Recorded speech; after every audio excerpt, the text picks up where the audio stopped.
ನಾನು ಅವರ ಕಿವಿ ಕನೆಕ್ಷನ್ ಏನೋ ಲೂಸ್ ಇದೆ ಅಂತ ಹೇಳಿ ಕೇಳಿದ್ದೆ.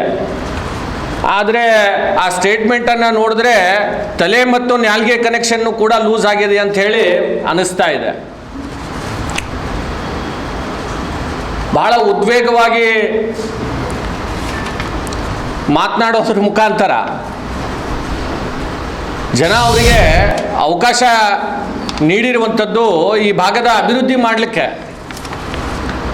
ಯಾವುದೋ ವೈಯಕ್ತಿಕ ವಿಚಾರದ ಬಗ್ಗೆ ಮಾತನಾಡಲಿಕ್ಕೆ ಇವತ್ತು ಅವರಿಗೆ ಇಲ್ಲಿ ಶಾಸಕರಾಗಿ ಮಾಡಿರುವಂಥದ್ದಿಲ್ಲ.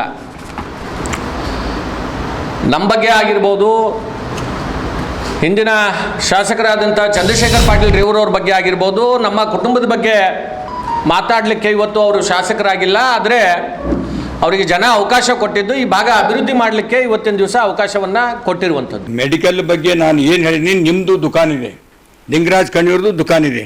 ಲಿಂಗರಾಜ್ ಕಣ್ಣಿಯವ್ರು ಹೋಗಿದ್ದು ಅಲ್ಲಿ ಏನು ಮಾಡಿದ್ದು, ಅವ್ರು ಬಂದ ತಕ್ಷಣ ಬೇಲಾಗಿದೆ, ಬಂದ ತಕ್ಷಣ ಉತ್ತರ ಹೇಳಿ. ನಾಳೆ ನೀವು ಕೂಡ ಆತ್ಮಾವಲೋಕನ ಮಾಡಿಕೊಳ್ಳಿ. ಕರೋನಾ ಸಂದರ್ಭ ಆಗಿದ್ದು, ಬೇರೆ ಸಂದರ್ಭದಲ್ಲಿ ಕೂಡ ಅದು ಕೆಮ್ಮಿನ ಇದು ಸಂಬಂಧಪಟ್ಟಿದ್ದು ಏನು ನೀವು ಕೊಟ್ಟಿರ್ಬೋದು, ಇದ್ರ ಬಗ್ಗೆ ಆತ್ಮಾವಲೋಕನ ಮಾಡಿಕೊಂಡ್ರಿ ಅಂತ ಹೇಳಿ ನಾನು ಮತ್ತೊಂದು ಬೇರೆ ಮಾತನಾಡಿಲ್ಲ. ನಾನು ರೆಕಾರ್ಡ್ ತೆಗೆದು ನೋಡಲಿ. ಅವರು ಬಿಟ್ಟು ಅವರೇ ಏನೇನೋ ಅಪಾದನೆ ಯಾವುದೋ ಪತ್ರಕ್ಕೆ ತಿರುಚಿ ಬರೆದಿದ್ದು ಅಪಾದನೆ ನಾ ಏನೇನು ಮಾಡಲಿ. ತನಿಖೆ ಮಾಡಿರಿ. ನನ್ನ ಮಗ ಏನಾದರೂ ಇದ್ದರೂ ಒದ್ದು ಒಳಗೆ ಹಾಕತ್ತೆ ಹೇಳ್ರಿ ಅಂಥವು ಹೇಳಿ ಪುರಾವೆ ಬಿಟ್ಟಿಗೆ ನಿನ್ನ ಕಿವಿ ಸರಿ ಇಲ್ಲ, ನಿನ್ನ ಬಾಯಿಗೆ ತಲೆ ಮಾತನಾಡ್ತಕ್ಕಂಥದ್ದು ಶೋಭೆ ಅಲ್ಲ. ನನ್ನ ಮಗ ಏನಾದರೂ ಇನ್ವಾಲ್ವ್ ಇದ್ದ ಗೊತ್ತಿದ್ರೆ ಹಾಕಿದ್ರೆ ಒಳಗೆ ಹಾಕ್ರಿ ಅವನಿಗೆ. ಬಹಿರಂಗವಾಗಿ ಹೇಳ್ತೀನಿ, ನಾನು ಸಪೋರ್ಟ್ ಮಾಡೋಂಗಿಲ್ಲ. ನನ್ನ ಮಗ ಅಂಥದ್ದು ಹೋಗೋದಿಲ್ಲ. ನಮ್ಮಲ್ಲಿ ಆ ರಕ್ತನೇ ಇಲ್ಲ. ಅದು ಬಳವಳಿ ಇರ್ತದೆ. ಬ್ಲಡ್ ಇಂಥ ಕ್ರಿಮಿನಲ್ ಮಾಡ್ತಕ್ಕಂಥವ್ರು, ಕ್ರಿಮಿನಲ್ ಮೈಂಡ್ ಇರ್ತಕ್ಕಂಥವ್ರು ಬಂದಿರ್ತದೆ. ನಮ್ಮಲ್ಲಿ ಯಾರೂ ಕ್ರಿಮಿನಲ್ ಇಲ್ಲ. ಆ ರೀತಿ ಬ್ಲಡ್ ನಮ್ಮ ವಂಶದಲ್ಲೇ ಇಲ್ಲ. ಅದು ಮಾಡ್ಲಿಕ್ಕೆ ಸಾಧ್ಯ ಇದ್ರೆ ನಮ್ಮ ಮಗನಿಗೆ ಕೂಡ ಒಳಗೆ ಹಾಕಿ ತನಿಖೆ ಮಾಡಿರಿ. ನಾನು ತನಿಖೆ ಮಾಡಂತ ಹೇಳ್ತೀನಲ್ರಿ.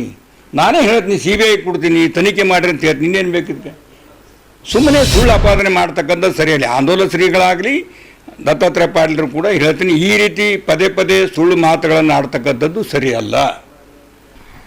ಇವತ್ತು ನಮ್ಮ ಗುಲ್ಬರ್ಗದಲ್ಲಿ ಮಾಜಿ ಶಾಸಕರಾದಂಥ ದತ್ತಾತ್ರೇಯ ಪಾಟೀಲರು ಪತ್ರಿಕಾಗೋಷ್ಠಿಯಲ್ಲಿ ನನ್ನ ವೈಯಕ್ತಿಕವಾದಂಥ ಅಪಾದನೆಯನ್ನು ಮಾಡಿದ್ದಾರೆ. ವೈಯಕ್ತಿಕವಾಗಿ ಅಟ್ಯಾಕ್ ಮಾಡಿದ್ದಾರೆ. ಒಬ್ಬ ಮನುಷ್ಯ ರಾಜಕೀಯ ಜೀವನದಲ್ಲಿ ಸ್ವಾಭಾವಿಕವಾಗಿ ರಾಜಕೀಯ ಮಾಡ್ತಕ್ಕಂಥದ್ದು ನಾನು ನೋಡಿದ್ದೀನಿ.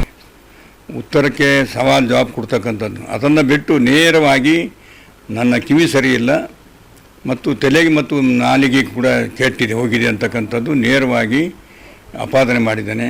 ಇದು ನನ್ನನ್ನು ಆರಿಸಿರ್ತಕ್ಕಂಥ ಮತದಾರರಿಗೆ ಅಗೌರವ ಮಾಡಿರ್ತಕ್ಕಂಥ ಮಾತನಾಡಿದ್ದಾನೆ. ಒಬ್ಬ ಮನುಷ್ಯನಿಗೆ ಭಾಳ ವರ್ಷದಿಂದ ರಾಜಕೀಯ ಮಾಡ್ತಾ ಬಂದು 10-20 ವರ್ಷ ಬಂದರೆ ಅಧಿಕಾರ ಉಂಡಿರ್ತಕ್ಕಂಥ ಮನುಷ್ಯ, ತಾನು ಶಾಸಕನಾಗಿ ಉಂಡಿರ್ತಕ್ಕಂಥ ಮನುಷ್ಯ, ಜನರ ನಿರ್ಣಯಕ್ಕೆ ಸೋತಾಗ ಮನೆಯಲ್ಲಿ ಕೂತು ಮೀನ ಒದ್ದಾಡ್ದಂಗೆ ಚಡ್ಪಿಡಿಸ್ತಾ ಇದ್ದಂಥ ರೀತಿಯಲ್ಲಿ ಮಾತನಾಡ್ತಾ ಇದ್ದಾನೆ. ಇದು ಒಬ್ಬ ಬುದ್ಧಿವಂತ ವಿದ್ಯಾವಂತನ ಮಾತಲ್ಲ. ಇದು ಒಬ್ಬ ಹುಚ್ಚುತನದ ತಲೆ ಕಟ್ಟವರು ಮಾತನಾಡ್ತಕ್ಕಂಥ ರೀತಿಯಲ್ಲಿ ಮಾತನಾಡ್ತದೆ. ಇದು ಶೋಭೆ ತರ್ತಕ್ಕಂಥದ್ದಲ್ಲ. ಇನ್ನೂ ಸಣ್ಣವನಿದ್ದಾನೆ, ಬೆಳೀತಕ್ಕಂಥ ಹುಡುಗಿದ್ದಾನೆ. ಯಾಕಂದರೆ ಅವರ ತಂದೆ ಕೂಡ ನನ್ನ ಆತ್ಮೀಯ ಮಿತ್ರ ಚಂದ್ರಶೇಖರ್ ಪಾಟೀಲ್. ಅವ್ರ ಕಾಲದಲ್ಲಿ ನಮ್ಮ ಏನು ಹಳೆ ಶಿವಕುಮಾರ್ ಪಟ್ನ ಶೆಟ್ಟಿ ಅಲ್ಲೇ ಅವಾಗಿಂದ ಕೆಲಸ ಮಾಡಿದ್ದ. ಅವ್ರ ತಂದೆಯವರು ತಾಯಿಯವ್ರ ಕೈಲಿ ಕೂಡ ಕೆಲಸ ಮಾಡಿದ್ದ. ಅಲ್ಲೇ ಇದೇ ಗುಲ್ಬರ್ಗದಲ್ಲಿ ಇವರಿದ್ದಾಗ ಕೂಡ ಕೆಲಸ ಮಾಡಿರ್ತಕ್ಕಂಥವ್ನು. ನಾನು ಬಂದ ತಕ್ಷಣ ಒಂದು ಸಲ ಏನಪ್ಪ ಅಂದ್ರೆ ಬೆಂಗಳೂರು ಹೋಗಿಂದ ಡೈರೆಕ್ಟ್ ಇಲ್ಲಿ ಅಪಾಯಿಂಟ್ಮೆಂಟ್ ಆಗಿ ರಿಟೈರ್ಮೆಂಟ್ ಆದವ. ಅಂಥವು ಸಣ್ಣ ಮಾತಿಗೆ ಉತ್ತರ ಕೊಟ್ಟಿದ್ದೇನೆ. ಮಾಶೆಟ್ಟಿ ಬಗ್ಗೆ ಮಾತನಾಡ್ದ. ಮಾಶೆಟ್ಟಿ ಏನಪ್ಪ ಅಂದ್ರೆ ಲ್ಯಾಂಡ್ ಆರ್ಮಿಗೆ ಅವನು ಕೂಡ ರಿಟೈರ್ ಆಗಿದ್ದಾನೆ. ಅವರು ಮೊದಲಿಂದ ಇಲ್ಲಿ ಏನಪ್ಪ ಅಂದ್ರೆ ಕೆಲಸ ಮಾಡ್ಕೊತ ಬಂದಿರತಕ್ಕಂಥವ್ರು. ಇನ್ನೊಂದು ನನ್ನ ಮಗನ ಟಿಪ್ಪರ್ ಏನ ಬಗ್ಗೆ ಮಾತನಾಡಿದ್ಮೇಲೆ ಹೋಗಿಲ್ಲ. ಅದು ಕೋರ್ಟ್ನಿಂದ ಆದೇಶ ಬಂದು ಇವ್ರ ಮೇಲೆ ಯಾವುದೇ ಅಪಾದನೆ ಇಲ್ಲ, ಇದು ಯಾವುದೇ ಉಸುಕು ಬೇರೆ ಇನ್ನು ಕೂಡ ಏನೂ ಮಾಡಿಲ್ಲ ಅಂಥೇಳಿ ಕೋರ್ಟು ಆರ್ಡರ್ ಮಾಡಿದೆ. ಅದನ್ನು ಕೂಡ ಕಾಪಿ ತೋರಿಸಿದ್ದೀನಿ. ಅದ್ರ ಬಗ್ಗೆ ಮಾತನಾಡಿರ್ತಾರೆ. ಸುಮ್ಮನೆ ಅರ್ಥಕ್ಕೆ ಕೆಲಸವಿಲ್ಲ ಮಾತನಾಡ್ತಕ್ಕಂಥದ್ದು ಸರಿಯಲ್ಲ. ಈ ರೀತಿ ಮಾತನಾಡ್ತಾರೆ. HSDP ಎಂಕ್ವೈರಿ ಮಾಡಿರಿ. ಎಂಕ್ವೈರಿ HSDP ನಿಮ್ಮ ಕಾಲಕ್ಕೆ 2021 ಪ್ರಾರಂಭ ಮಾಡಿರ್ತೀವಿ, ಇನ್ನೂ ಕಂಪ್ಲೀಟ್ ಆಗಿಲ್ಲ. 2025 ನಾನು HSDP ಬಂತ 10 ತಿಂಗಳಲ್ಲಿ ಕಂಪ್ಲೀಟ್ ಆಗ್ತಾಯಿದೆ. ಈಗಾಗಲೇ ಮೋಟ್ರಿ ಬಲ್ ಆಗಿ ಗಾಡಿಗಳು ಹೋಗ್ತಾ ಇದ್ದಾವೆ. ಹೋಗಿ ಸ್ಪಾಟ್ ನೋಡಿ ತಿಳಿದು ಮಾತನಾಡಲಿ. ಯಾರು ಕಾಂಟ್ರಾಕ್ಟ್ ಇರ್ತಾರೆ ಅವರೇ ಕಾಂಟ್ರಾಕ್ಟ್ ಮಾಡ್ತಾರೆ. ಸಪ್ಲೇಟ್ ಏನಾದರೂ ಟಿಪ್ಪರ್ ಇದ್ದವರು ಗಾಡಿ ಇದ್ದವರು ಕೆಲಸ ಮಾಡ್ತಿರ್ತಾರೆ. ಅದನ್ನು ಎಂಕ್ವೈರಿ ಬೇಕಾದಷ್ಟು ಎಂಕ್ವೈರಿ ಮಾಡಿರಿ. ಯಾರು ಬೇಡಂದಿದ್ದಾರೆ? ಇಂಥ ಸಣ್ಣ ಸಣ್ಣ ಲೂಸ್ ಟಾಕ್ ಮಾತನಾಡ್ತಕ್ಕಂಥದ್ದು ಬಿಡಬೇಕು. ಇದು ಒಳ್ಳೆಯದಲ್ಲ. ಜನಾಶೀರ್ವಾದ ಬಗ್ಗೆ ನನ್ನ ಬಗ್ಗೆ ತಾಕತ್ತು ಮಾತಾಡೋದು. ತಾಕತ್ ಬಗ್ಗೆ ನಾನು ಹೇಳಿದ್ದೀನಿ, ಪತ್ರ ಕೊಡ್ತೀನಿ, ಎಂಕ್ವೈರಿ ಮಾಡಲಿ. ಲಿಂಗರಾಜ್ ಕಣ್ಣಿಯವರು ಡ್ರಗ್ಸ್ನಲ್ಲಿ ಏನು ಮಾಡಿದ್ದಾರೆ ಅಂತಕ್ಕಂಥದ್ದು ಕೂಡ ಸಂಪೂರ್ಣವಾಗಿ CBI ತನಿಖೆ ಒಪ್ಪಿಸಿ ಅಂತೇಳಿ ತಮ್ಮದೇ ಸರ್ಕಾರದೇ ಅಲ್ಲಿ ಮಹಾರಾಷ್ಟ್ರ ನಮ್ಮ ಸರ್ಕಾರ ಇಲ್ಲ, BJP ಸರ್ಕಾರದೇ. ತಾವು ಪ್ರಭಾವ ಮೀರಿ ನೇರವಾಗಿ ನಾನು ಕೂಡ ಪತ್ರ ಕೊಡಂದ್ರೆ ಕೊಡ್ತೀನಿ ಅಂತ ಹೇಳಿದೆ. ನಮ್ಮ ಸರ್ಕಾರಕ್ಕೆ ನಾನು ಪತ್ರ ಬರ್ತೀನಿ ತನಿಖೆ ಆಗಲಿ ಅಂತೇಳಿ. ಇದನ್ನು ಬಿಟ್ಟು ನೇರವಾಗಿ ಯಾವುದೋ ಒಂದು ಸಣ್ಣ ಸಣ್ಣ ವಿಷಯಗಳನ್ನು ಬಂದ್ರೆ ಆ ಚಿಲ್ಲರ್ ಮಾತನಾಡ್ತಕ್ಕಂಥದ್ದು ತಲೆಕಟ್ಟಿ ಅವರು ಮಾತನಾಡೋಂಥಗೆ ಉತ್ತರ ನಾನು ಹೇಳೋದಿಲ್ಲ.